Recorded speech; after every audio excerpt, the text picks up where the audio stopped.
And I think right now there are a lot of misconceptions in our space around who should have a personal brand. Should I have one? Is it reserved for specific industries? How would an expert define the term personal branding? Your personal brand is this intentional curation of your value. So, what do you do that is unique in your space? And how are you communicating that value to others who might be interested? And do you think it matters to post regularly? And if so, how much? Ton of conflicting information out there around posting daily, posting Absolutely. weekdays, posting 3 times a week. Quality is more important than quantity. Yeah. So if they don't really have anything to share or contribute that day, skip it. How would you say someone could go about fixing their own personal brand? So I think we all are familiar with mistakes or missteps, and that is not something that is unique. And even people who have really large personal brands, they will go through a rebrand or they'll refocus their target audience, even if they have hundreds of thousands of followers. I do think having a personal brand does change things. And I have a friend where she was recruited because of her brand. And that has fully changed her career path, where she has inbound opportunities a couple times a month. So she's always has her options open because of the brand that she's built.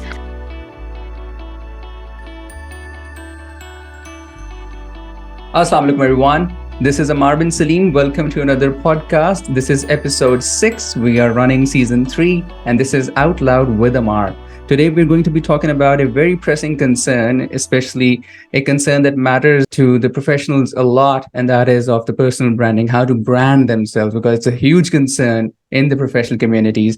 And for this, I am very glad to have been joined by a friend, Paden Janney, who is a personal branding expert and is also leading the People and Culture Department at Bellhop Inc. in the United States. Paden, thank you very much for joining us today. Amar, thank you so much for having me and for that kind introduction. Hi, everyone. First of all, thank you very much once again for agreeing to do the podcast. As I was telling you, I have been wanting to do this podcast on personal branding with an expert because I want people to learn the significance of developing a very strong brand. When we work with different brands, commodities, products, but what about our own personal brand? Because that goes a long way as well. What do you say? Absolutely. I think that you're right on track with this is the time to have the conversation about personal brand. And I think right now there are a lot of misconceptions in our space around who should have a personal brand. Should I have one? Is it reserved for specific industries? So I'm really excited to have this conversation with you. Yes, and we're going to touch base with all of these points that you've mentioned. Who is it specific to? Is it specific to a certain industry? Should we be feeling guilty about marketing our own achievements? And so on and so forth. But to get the conversation starting, I would request if you could answer the first question, and that is, how would an expert define the term personal branding? Sure. So that is a great question. I would say, in my opinion, your personal brand is this intentional curation of your value.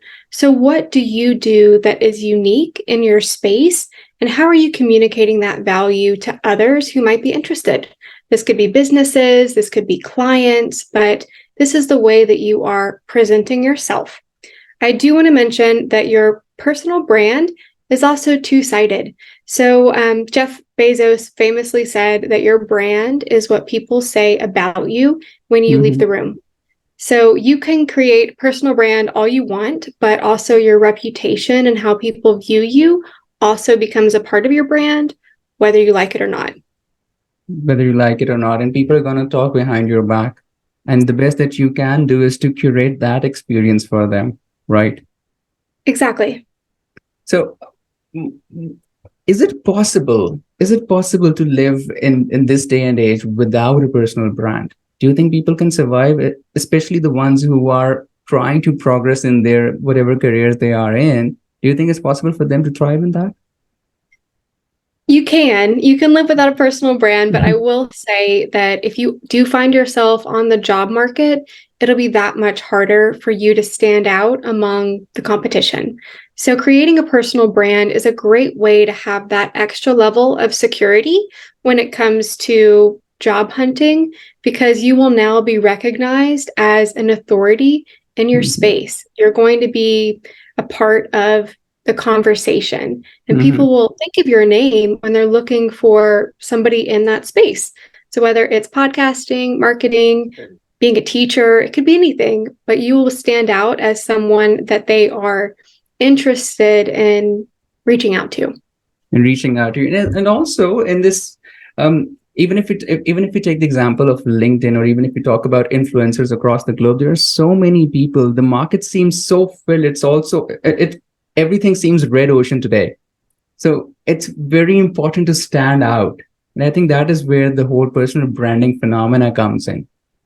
Absolutely. And I did want to say, while it seems like the market's already flooded, it's difficult to find your space. I know for LinkedIn specifically, there are 900 million users, but only 3 million people post regularly. So for every 300 people, only one person is posting consistently. So there's still plenty of room for other people to share and contribute to that space. And do you think it matters to post regularly? And if so, how much? That's another great question. And there's a ton of conflicting information out there around posting daily, posting weekdays, posting 3 times a week. In my opinion, I believe that quality is more important than quantity. Yeah. So if somebody they don't really have anything to share or contribute that day, skip it. If once a week you're coming up with something that you feel is worthy of sharing and you're excited to share that, just post once a week. So I think for most people, a quality post is more important than frequent post. But then don't you think that it's going to create some problems for the ones who do have quality content with them, but they are not accustomed to posting regularly every day or every week? Because then the algorithm would naturally put them behind. I am not 100% sure about what the algorithm is optimizing today. I think that it's changing, and some could argue, yes, that those who post more frequently are going to get more views because the algorithm is preferential to active users. So I think if somebody is actively commenting, sharing, and interacting with other posts, and then they're also posting on a consistent basis, whether that's twice a week, 3 days a week, once a week, every day, I think it can help. So if someone is engaging with the community, I don't think that they will get knocked by not posting every day. Yeah. But then again, the algorithm is still a bit mysterious to me. I think it is mysterious to everyone because the algorithm keeps changing. They keep updating the algorithm. I remember at my last workplace, we were working with an organization, with a digital marketing agency. And I put this point across that, if we go about marketing if we go about marketing our products this way, then the algorithm is going to support us. And the counter argument that came my way was that they keep changing algorithms so much. It has become so complex that it's very difficult to analyze or anticipate what it can do for you and what it cannot do for you. Exactly. And you can just drive yourself mad trying to figure out and crack the algorithm. So I think that if someone is focused on quality content and building relationships first and foremost, that's the best way to build a brand. That's the best way. And while we're talking about the best ways to building a brand, what do you think are the elements that in establishing one?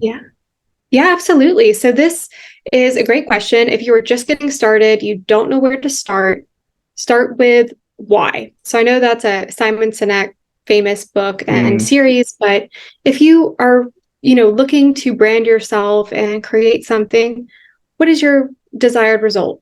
Why are you doing this? Are you looking to make yourself more marketable and attractive to other employers? Are you looking to venture off into solopreneurship and be an entrepreneur and have clients? So understanding why you're building a brand is, I think, the first thing that you're looking to do. Number 2 would be to determine who is your ideal audience. Who are you marketing towards? And like I just mentioned, is that a business? Is that a client or a customer? Right. And so that way you're able to make sure that the content you're creating has them in mind. Other things to do is making sure that you are living and breathing that brand. This is not just a persona you're putting on, but this is who you are. And the best like a great way to do that is by sharing stories that you've experienced and ways that you're able to help others.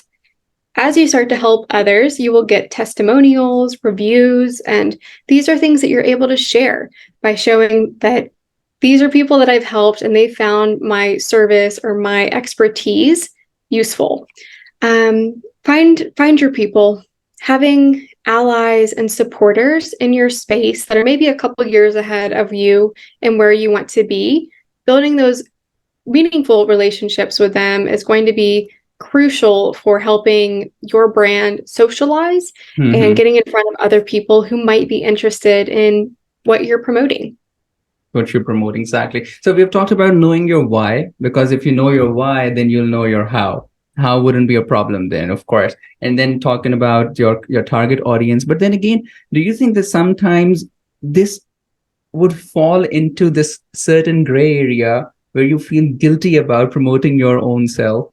Do you think that also happens to people? Because I mean, I have come across so many individuals who have done so well in their lives, but somehow they are so shy about posting about their achievements that they just don't have a personal brand in this digital age. When I believe this is the time you need to have a personal brand because you have a wider market that you can cater to. Absolutely. So if someone is feeling maybe guilty or shy about promoting themselves, I think that is a perfect time to ask why. Why is that something that you're feeling? Do you feel that you are not worthy of those accolades or recognition? Do you feel that it might not be as significant as what other creators in your space are experiencing? So I think getting to the root of why you're feeling shy is going to be key. And then if you're feeling insecure about it, ask those that you've helped to share reviews or recommendations for you. So that way you're not the one promoting yourself, they are. But I will say no one can promote you or recognize you like you. So you're going to be your biggest fan, your biggest supporter. And it's important to share the value that you can bring to people, because if you don't believe in yourself, it's really difficult for others to. I think this is the exact point that you have made that I came across when I was in a conversation when I was recording the first episode of this season. I remember my good friend Sonia, she spoke about the very same concept that if you are not marketing your own thing, if you're not promoting your own self, and if you do not believe in your own abilities, then nobody else will. Nobody else is going to stand up for you. So I agree. And what about if somebody doesn't have a strong existence on social media already, or if somebody has messed up in some way, as we all have, I think, in at a certain point in time, we did not place the right sort of value on platforms like LinkedIn and even Instagram, which allow us to put our right self across. How would you say someone could go about fixing their own personal brand? Sure. So I think we all are familiar with mistakes or missteps, and that is not something that is unique. And even people who have really large personal brands, they will go through a rebrand or they'll refocus their target audience, even if they have hundreds of thousands of followers. So it's never too late to re-envision what you stand for and why you are promoting yourself. So I think if someone is making a mistake, one of the first things that they can do is ask others what they feel is missing. So ask 5 people in your network and then ask 5 more just to see, okay, do I have an unclear mission? Is it difficult to find my call to action and people are not sure where to go next with my services? Am I all over the place and I'm posting anything and everything trying to go viral, but people are unclear on what I'm standing for and what I'm doing? So I think asking others, if you're having a hard time identifying what you want to change, that's a great place to start.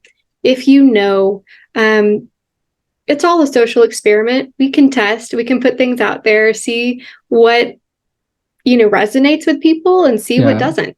So it's always evolving. Don't feel that you have to have it set and ready to go, because if you never change your brand, then 10 years from now, you're going to look really outdated. So keep your brand fresh, keep eyes on it, see what's working, and pivot daily.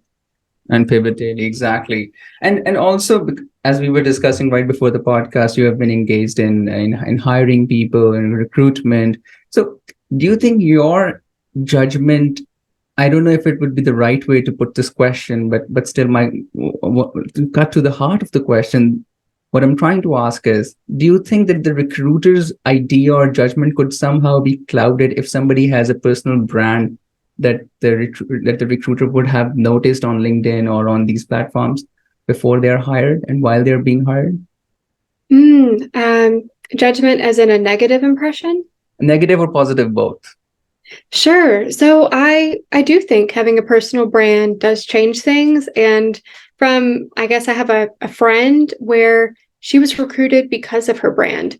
And that has fully changed her career path where she has inbound opportunities a couple times a month. So she's always has her options open because of the brand that she's built.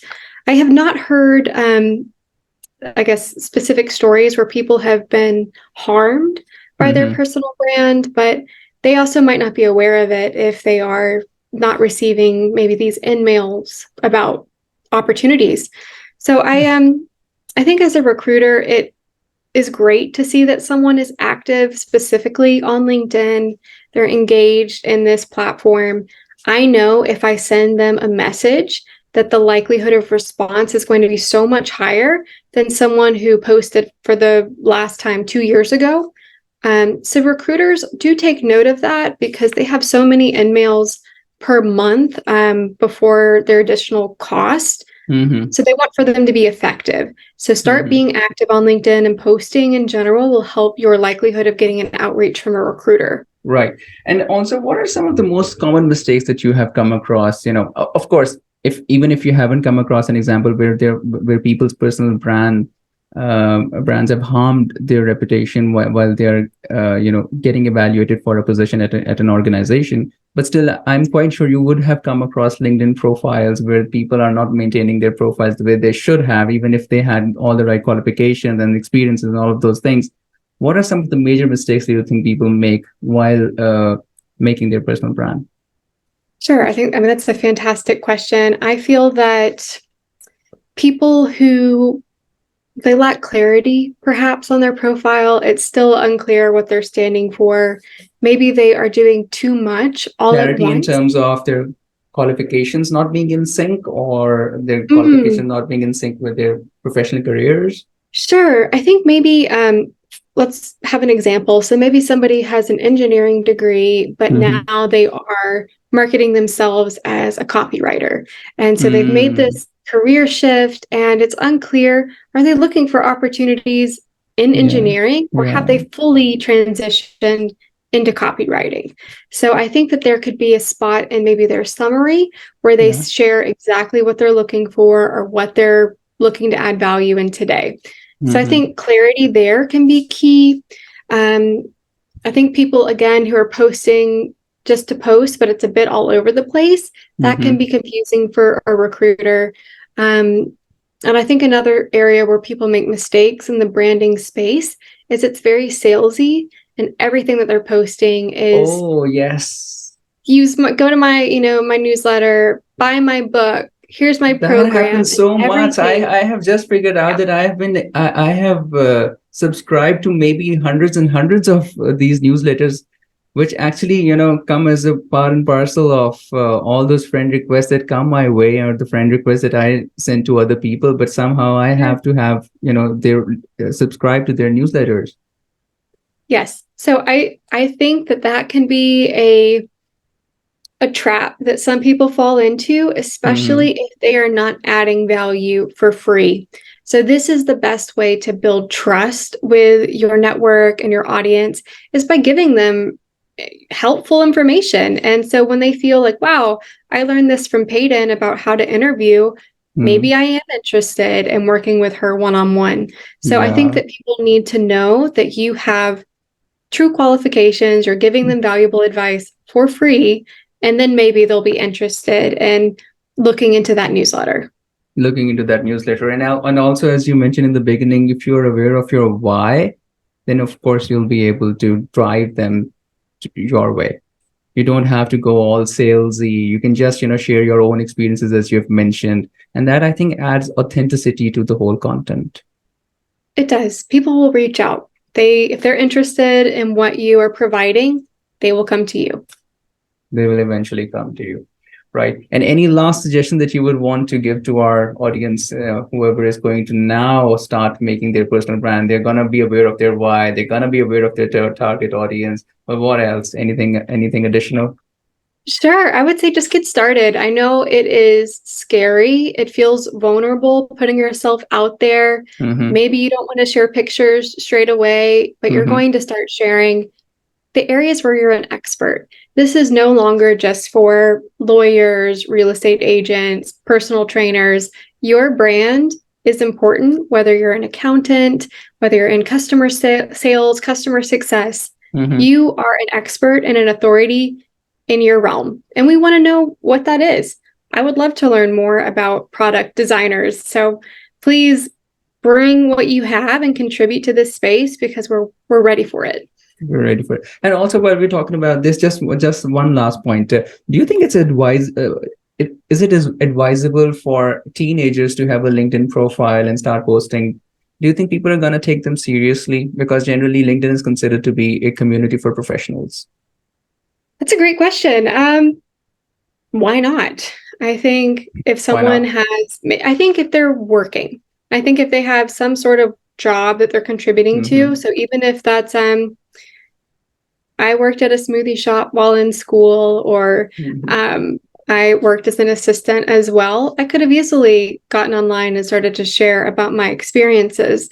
I don't think that somebody has to graduate school to start a LinkedIn profile. I think that sharing where people are at, maybe they just finished their high school, they're looking for jobs, and they're talking about their experience being newly on the job market or looking for that first big job. I think that there's definitely value in hearing from people at any stage in their professional journey, but I would recommend that they have work experience or something to contribute in that space. Or maybe, teenagers these days enrolled in O&A levels programs or high school programs or international baccalaureate degrees. They also have this component of, research, active research and community service. And maybe they could talk about that as well. Because I have come across professors talking about their research, whatever they have been researching into, they do talk about that. So maybe that could be another revenue for students. Absolutely. And we've seen probably a record number of youth inventors and people who are branching off and creating things independently. So absolutely, let's have LinkedIn's. Right, correct. Thank you so much, Paden. It was such a wonderful conversation. I'm so happy we kept it brief so that the audience could stay engaged with the conversation. We're spilling the beans, but I love the discussion. Thank you so much for sharing all your insights with us and for finding time for us. Absolutely. I know attention spans are about this big today. So hopefully there were some nuggets of wisdom in there that is encouraging you to start your professional branding tomorrow or today. Why not today? Today. Let's do it today. Let's do it today. Exactly. Thanks, Amar. Thank you very much, Paden. Take good care of yourself. Thank you. You too. Bye.